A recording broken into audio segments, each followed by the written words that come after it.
Bang. Dan itu pun aplikasi Signal. Anak-anak udah pulau. Apanya? Signal. Itu aplikasi Signal lah. Aku, siapa benda yang coba drone?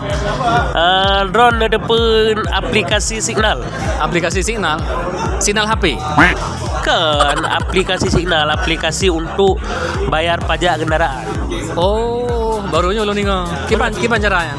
Oke, lu buka ada apa? Enggak. Aplikasi Signalnya adalah aplikasi untuk melakukan pembayaran pajak kendaraan secara online. Pajak yang dia bayar adalah pajak kendaraan tahunan. Nah, termasuk pajak memang tahun pun balik nama. Penggunaan aplikasinya sangat gampang, sangat mudah. Caranya tinggal daftar, alihnya password data pribadi danyo, data kendaraan. Setelahnya tinggal drone pilih kiban cara bayar je. Ke bayar via pos, ke bayar via Indomaret, ke bayar via ATM Bank Aceh.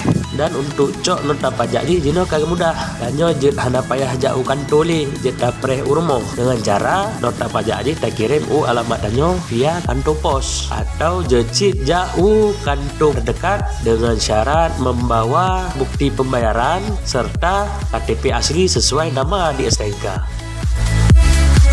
Oh, menan. Jadi aplikasi Signal lah untuk tak bayar pajak. Oh, terterbat lah ke pakai aplikasinya bayar pajak.